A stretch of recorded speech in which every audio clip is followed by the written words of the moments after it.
Hello and welcome to another video. Now, some years ago, I got a book on Scandinavian cooking and I came across a recipe from Finland for a drink called Sima. That's S-I-M-A. Now, it looked very fascinating to me, but I never really got around to trying to make it until this year. Partly because the translation that they gave was mead, which was wrong.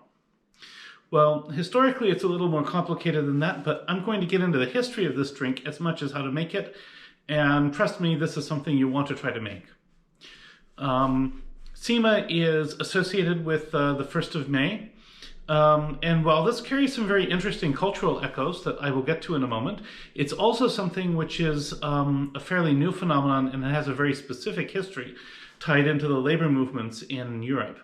So with that in mind, I'm going to go ahead and cover the history first.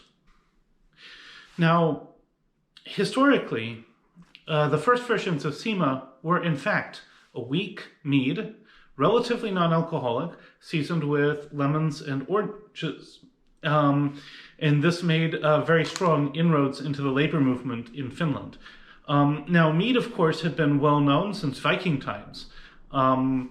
But a weak version of this became prevalent in the early 20th century.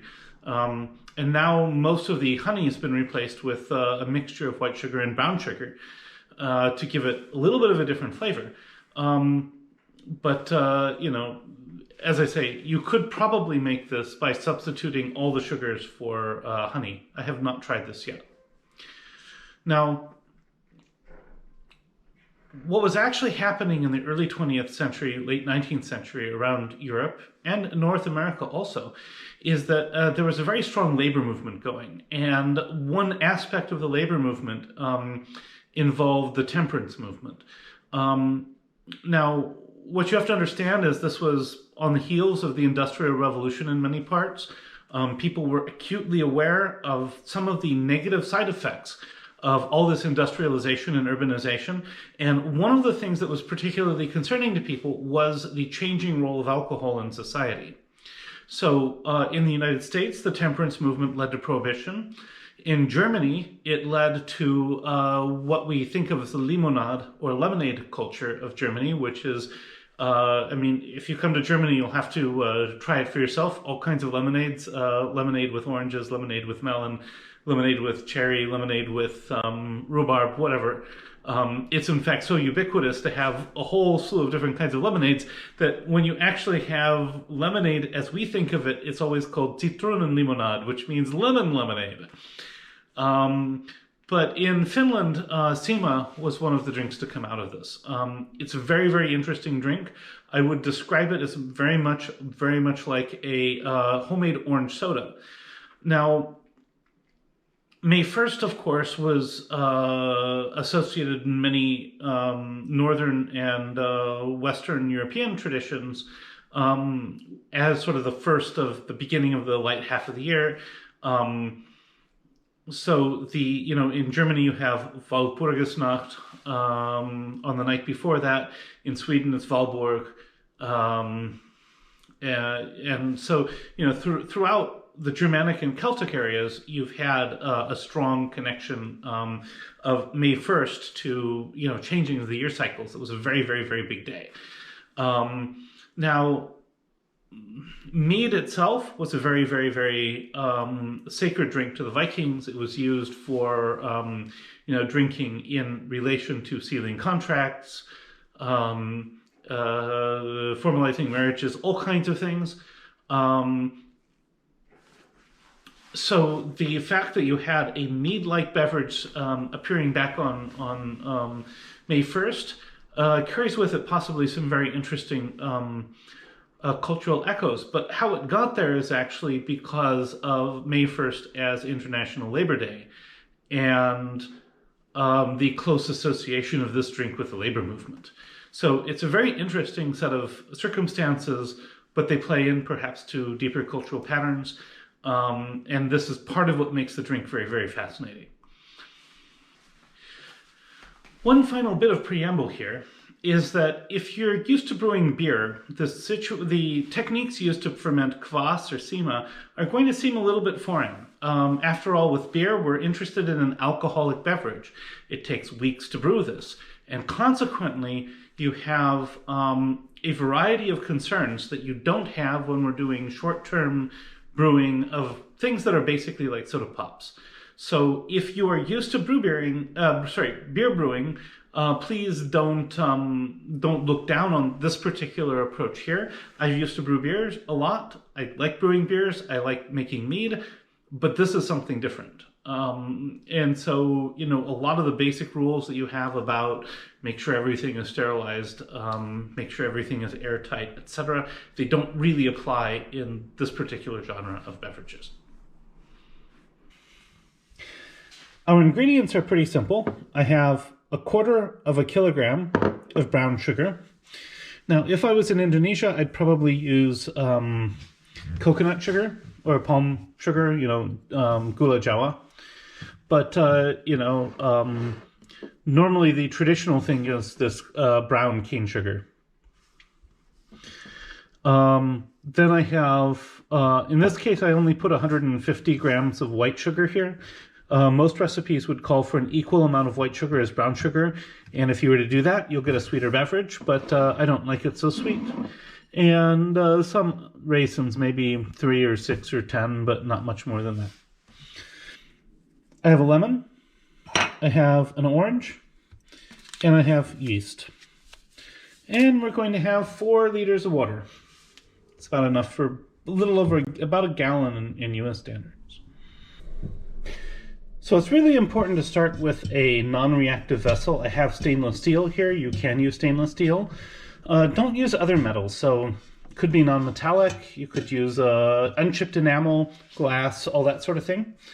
And the first thing I'm going to do is I'm going to add all of my sugars and my raisins in here. Then I'm going to take a vegetable peeler and I'm going to take off the zest in large pieces of the lemon and the orange. I'll do this and then I'll come back and we'll start with our water. So you can see the zest that I've peeled off, and you can see that I haven't really gone all the way through the zest on the orange. And even though I have on the lemon, I've been careful not to get too much of this white stuff in. We don't want the white stuff in, we just want the zest. And so what we're going to do is we're going to boil 2 liters of water, that's like about half a gallon, and we're going to pour it in here.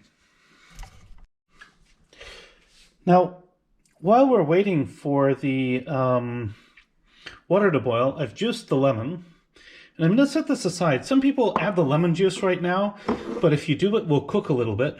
I've strained out all the seeds. Don't want the seeds in there, that'll make it bitter.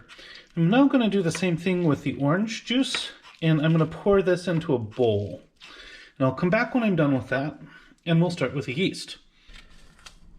So now, into the fresh squeezed orange juice, I'm going to add my yeast. Now, part of the reason for this is that typically in Scandinavia, people work with fresh yeast, and that really requires activation. But it certainly doesn't hurt active dry yeast to be added this way. But if you want to say reuse the lees, you'll definitely want to activate the lees by putting them into the juice like this. And then we're going to let this sit and get really bubbly while we continue to prepare. So now our water's boiling.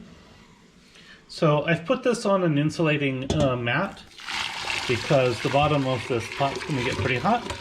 And I'm going to pour my 2 liters of boiling water in, and then I'm going to stir this really well so that all the sugar dissolves. And then after that point, we're going to add some cold water, and then we'll take the temperature of it. So I've stirred this a bit. It actually doesn't take that much stirring to get all the sugar to dissolve. And now we're going to add 2 liters of cold water. And so I'm going to measure out another 2 liters.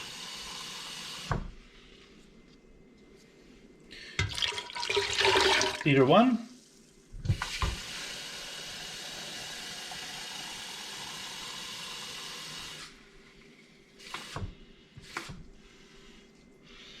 And liter 2. Now, it's still a little too hot to add the yeast and stuff yet, so I'm going to let this sit for another half an hour to cool down a little bit, and then we'll add the yeast and the lemon juice and let it start fermenting. And so approximately 20-30 minutes later, this is barely warm to the touch on the outside, so I'm going to start by adding the lemon juice. And then I'm going to pour in the yeast, and you can see just how bubbly this yeast mixture has become.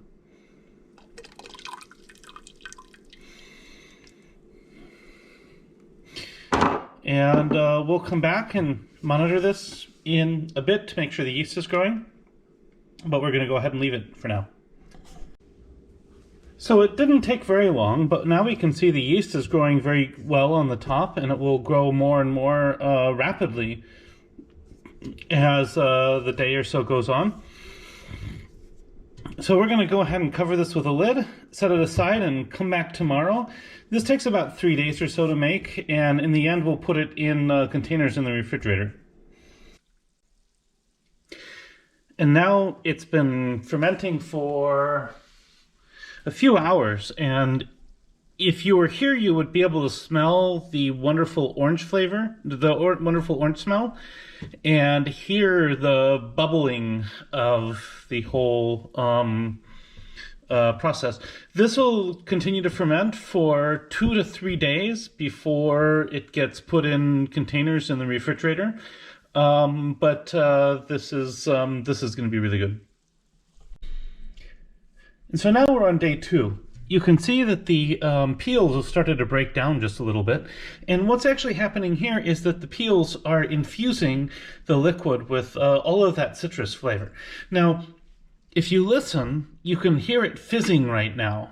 You don't want to, and you can even see big bubbles coming up periodically. You don't want to bottle this right now, because if you do, and you put a hard stopper in it, your bottles might explode. So typically wait until at least day 3 and wait until the bubbling is down. So I'm going to go ahead and put this back here, and probably tomorrow we'll put it in bottles. If you like it with a lot of carbonation, use soda pop bottles. If you like it with less carbonation, you can just put it in pitchers or things like that that are sort of closed on the top, and it will develop a little bit of carbonation in the refrigerator. So I put some in the refrigerator from a previous batch in a container like this. This is an airtight seal, but it's not a very tight one. So we're not going to have a very high carbonation in it, but that's fine. I like it relatively low carbonated.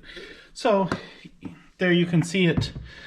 If you were to look at it, you can still see it's kind of bubbling a bit. So it is still carbonated, but here is the Sima.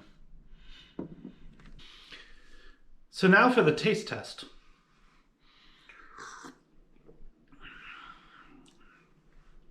This is actually really refreshing, really tasty. I really like it. It reminds me of orange soda, but better. I would strongly recommend learning how to make this. It's very nice as a refreshing summer beverage. Thank you very much. Bon appetit. See you next week.